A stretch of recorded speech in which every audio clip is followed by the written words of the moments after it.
This YouTube channel does not promote any violent, harmful, or illegal activities. All content provided by this channel is meant for an educational purpose only.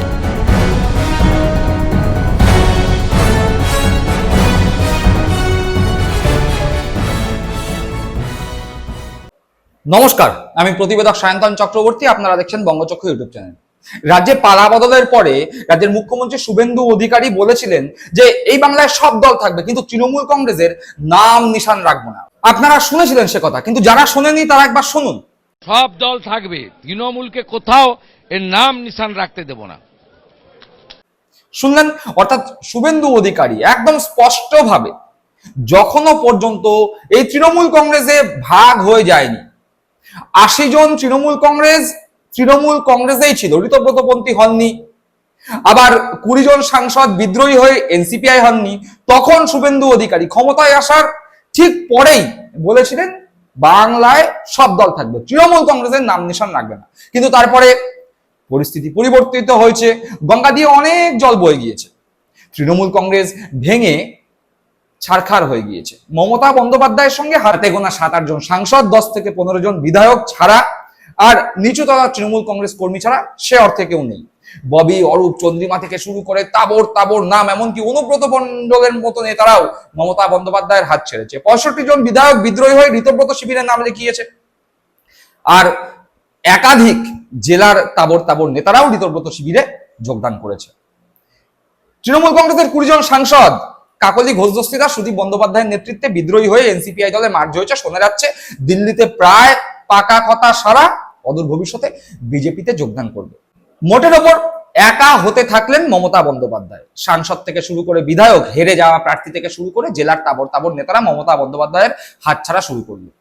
হাতে গোনা ২-৪ জনকে নিয়ে মমতা বন্দ্যোপাধ্যায়ের সংসার, সেই সংসারেও মাঝে মধ্যে কখনো কুণাল ঘোষ, কখনো কল্যাণ বন্দ্যোপাধ্যায় বিদ্রোহী হন, যদিও তাদের বিদ্রোহ দলের মধ্যে সীমাবদ্ধ। কল্যাণ বন্দ্যোপাধ্যায়ের মতো লোকেরা, কুণাল ঘোষের মতো লোকেরা বলেছে আমাদের অভাব অভিযোগ থাকলে আমরা সেটা দলের মধ্যে বলবো, চিৎকার করবো, ঝগড়া করবো, কিন্তু দিদির সঙ্গেই থাকবো, তৃণমূল কংগ্রেসের হয়ে বিজেপির বিরুদ্ধে লড়াই করবো। আর এই একা হতে থাকা মমতা বন্দ্যোপাধ্যায়কে শেষ ধাক্কা দেওয়ার জন্য ২১শে জুলাই দিনটাকেই বেছে নিয়েছিল শুভেন্দু অধিকারী থেকে শুরু করে বিজেপি, ঋতব্রত বন্দ্যোপাধ্যায় থেকে শুরু করে কাকলি ঘোষদস্তিরা, সুদীপ বন্দ্যোপাধ্যায় সহ ঋতব্রতপন্থী তৃণমূল কংগ্রেসরা। শেষ ধাক্কা মমতা বন্দ্যোপাধ্যায়কে দিতে হবে ২১শে জুলাই। ২১শে জুলাই মমতা বন্দ্যোপাধ্যায়ের কাছ থেকে ছিনিয়ে নিতে হবে। দলের নাম প্রতীক ছিনিয়ে নেওয়ার জন্য রীতিমতো আদালতে চলে গিয়েছে ঋতব্রত বন্দ্যোপাধ্যায়ের শিবির। এবার ২১শে জুলাই যা মমতা বন্দ্যোপাধ্যায়ের জীবনের অন্যতম একটা অধ্যায়, সেই ২১শে জুলাই কেড়ে নিতে হবে। হচ্ছিলও তাই। একেবারে শুভেন্দু অধিকারীর সঙ্গে ১৪ তলায় গিয়ে ঋতব্রত বন্দ্যোপাধ্যায় মিটিং করলেন। ২১শে জুলাই সভা কোথায় হবে সেই জায়গার অনুমতি নিয়ে আসলেন। বলা যায় সরকারি সাহায্যে, পুলিশি প্রহরায় ২১শে জুলাই সভা গড়ে উঠল, সভা মঞ্চ তৈরি হলো, সেখানে ঋতব্রতপন্থী বিধায়করা উপস্থিত হলেন। যদিও শোনা যায় ৩০-৩২ জন বিধায়ক অনুপস্থিত ছিলেন, কিন্তু সব হলো, সব কিছু হলো। মমতা বন্দ্যোপাধ্যায়কে একেবারে নিশ্চিহ্ন করে দেওয়ার জন্য কোনো খামতি রইল না। ঋতব্রত বন্দ্যোপাধ্যায়ের পক্ষ থেকেই বলুন, ঋতব্রতপন্থী তৃণমূল কংগ্রেসের পক্ষ থেকে বলুন, বা বিজেপি সরকারের পক্ষ থেকে বলুন, সবকিছু হলো। কিন্তু একটা জায়গায় হার মানলো বিজেপি সরকার, শুভেন্দু অধিকারী, ঋতব্রত বন্দ্যোপাধ্যায়রা। কি সেই জায়গা? নিচু তলার তৃণমূল কংগ্রেস কর্মীরা একেবারে ২১শে জুলাইয়ের দিন ঋতব্রতপন্থী তৃণমূল কংগ্রেস বা নতুন তৃণমূল কংগ্রেস বা ভালো তৃণমূল কংগ্রেসকে প্রত্যাখ্যান করে তথাকথিত খারাপ তৃণমূল কংগ্রেস, কালীঘাটপন্থী তৃণমূল কংগ্রেস, অভিষেকপন্থী তৃণমূল কংগ্রেস বা মমতাপন্থী তৃণমূল কংগ্রেসের সবাই ভিড় জমালো। ভিড় উপচে পড়লো মমতা বন্দ্যোপাধ্যায়ের সবাই। যেন এই ২১শে জুলাইয়ের দিনটার জন্যই মমতা বন্দ্যোপাধ্যায় অপেক্ষা করছিলেন। আর ২১শে জুলাইয়ের সবাই নিচুতলা তৃণমূল কংগ্রেস কর্মীরা শত বাধা বিপত্তি থাকা সত্ত্বেও যেভাবে ভিড় জমালেন, নতুন করে উদ্যম পেলেন মমতা বন্দ্যোপাধ্যায়, নতুন করে উদ্যম পেল মমতা বন্দ্যোপাধ্যায়ের তৃণমূল কংগ্রেস।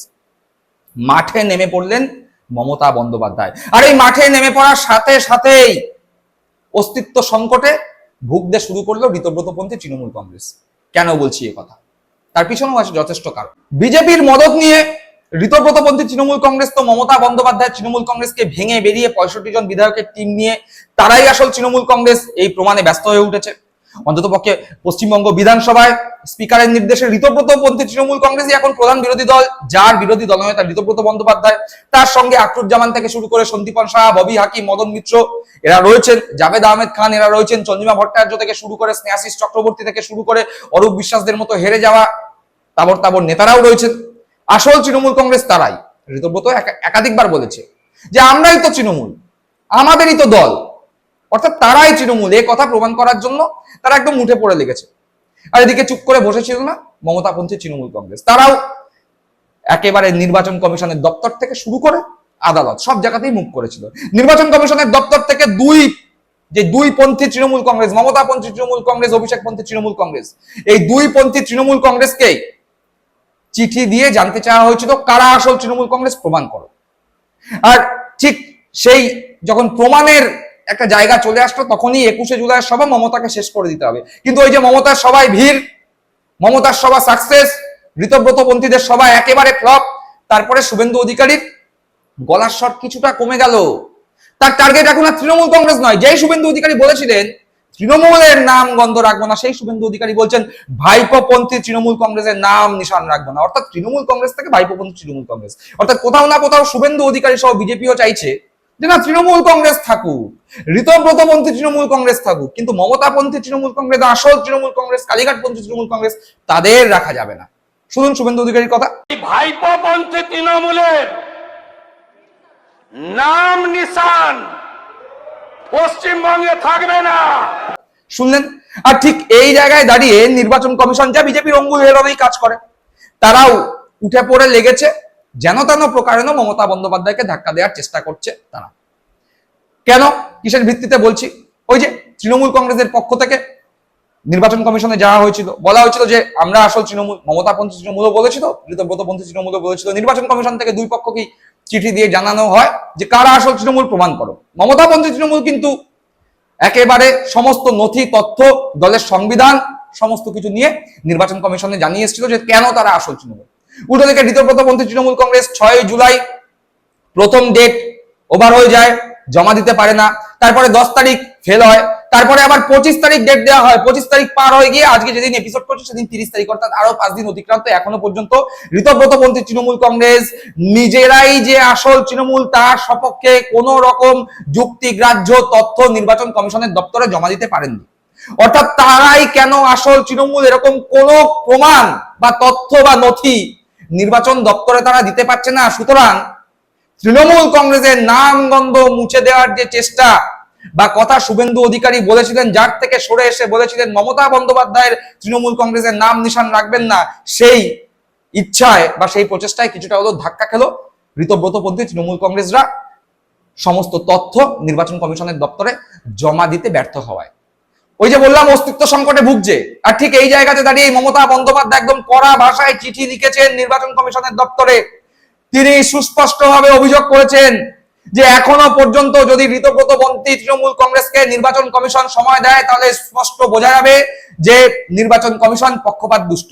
সংবাদপত্রে প্রকাশিত তথ্য অনুযায়ী দুবার ডেডলাইন ফেল ঋতব্রতর। তৃণমূলের প্রতীক মামলায় দ্রুত নিষ্পত্তি চেয়ে কমিশনে কড়া চিঠি মমতার। তৃণমূল প্রতীক সংক্রান্ত মামলার দ্রুত নিষ্পত্তি চেয়ে ফের নির্বাচন কমিশনে কড়া চিঠি লিখলেন কালীঘাটের তৃণমূল সুপ্রিমো মমতা বন্দ্যোপাধ্যায়। অর্থাৎ দুবার, যে কথা বললাম, দুবার ডেডলাইন ফেল করেছে। 6 তারিখ দেওয়ার কথা ছিল, দিতে পারেনি, তারপর ডেট বাড়িয়ে 25 তারিখ করে দেয়, 25 তারিখও দিতে পারেনি, আজকে 30 তারিখ, 5 দিন অতিক্রান্ত। অর্থাৎ বারংবার ব্যর্থ হচ্ছে নিজেদের আসল তৃণমূল কংগ্রেস প্রমাণে ঋতব্রতপন্থী তৃণমূল কংগ্রেস। আর সেই জায়গায় দাঁড়িয়ে মমতা বন্দ্যোপাধ্যায় একদম কড়া ভাষায় চিঠি লিখেছে নির্বাচন কমিশনের দপ্তরে। কি বলছেন তিনি বলছেন দুবার ডেডলাইন ফেল করেছে ঋতব্রত শিবির, তাই আর বাড়তি সময় নয়। তৃণমূলের প্রতীক সংক্রান্ত মামলার দ্রুত নিষ্পত্তি চেয়ে নির্বাচন কমিশনে কড়া চিঠি লিখলেন কালীঘাট তৃণমূলের সুপ্রিমো মমতা বন্দ্যোপাধ্যায়। তিনি বললেন প্রথমে 6 জুলাই, তারপরে 25শে জুলাই তৃণমূলের প্রতীক সংক্রান্ত মামলায় নিজেদের অবস্থান জানানোর জন্য দুবার বাড়তি সময় চেয়েছিল ঋতব্রত শিবির, কিন্তু সেই ডেডলাইন পার করে গেলেও তারা জবাব দিতে পারেননি, তাই আর বাড়তি সময় দেওয়া উচিত নয়। অর্থাৎ নির্বাচন কমিশনের পক্ষ থেকে তো সময় দেওয়া হয়েছিল, প্রথমবারে মমতাপন্থী তৃণমূল কংগ্রেস সমস্ত নথি জমা দিয়ে দেয়, ঋতব্রত শিবির পারেনি। তাদের আরো বাড়তি 20 দিন সময় দেওয়া হয়, 25 তারিখের ডেডলাইন দেওয়া হয়, তারপরেও তারা ব্যর্থ হয়। এরপর যদি আরো বাড়তি সময় দেওয়া হয় তাহলে তো সেটা উচিত হবে না। আর নতুন করে প্রমাণ করার কিছু নেই যে ঋতব্রতপন্থী তৃণমূল কংগ্রেস আসল তৃণমূল নয়। বাংলা সাধারণ মানুষ থেকে তৃণমূল কংগ্রেসের কর্মীরা পর্যন্ত জানে যে এই ঋতব্রতপন্থী তৃণমূল কংগ্রেস কাদের অঙ্গুলি হেলনে নাচছেন, গাইছেন, লাফাচ্ছেন, বাজাচ্ছেন। আর নির্বাচন কমিশন একের পর এক ডেট দিয়ে চলেছে, আর সেই ডেট পাওয়ার পরও নিজেদের আসল তৃণমূল কংগ্রেস প্রমাণে ব্যর্থ হচ্ছে ঋতব্রতপন্থী তৃণমূল কংগ্রেস। জমা দিতে পারছে না, জমা দেওয়ার মতো নথি নেই, তথ্য নেই, দেবেন কোথা থেকে?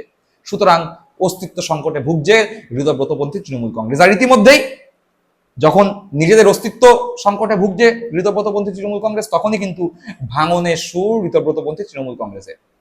আর এই ভাঙন শুরু হবে এক ডাকাবুকো নেতা, যিনি একসময় বলেছিলেন মমতা বন্দ্যোপাধ্যায় ছাড়া আমি রাজনীতির কথা ভাবতেও পারি না, তারই জেলা থেকে। তার জেলার 3-4 জন বিধায়ক ইতিমধ্যেই কালীঘাটের দপ্তরে কড়া নেড়েছেন। 15 থেকে 16 জন বিধায়ক চুপি সারে পাকা কথাও বলে রেখেছেন। কি মনে করছেন আপনারা? দলের নাম, দলের প্রতীক, দলের তহবিল আসলে কি ঋতব্রত বন্দ্যোপাধ্যায়রা দখল করতে পারবেন? আপনাদের মূল্যবান মতামত অবশ্যই কমেন্ট বক্সে কমেন্ট করে জানাবেন। সকলে ভালো থাকবেন, সুস্থ থাকবেন। জয় হিন্দ, বন্দে মাতরম।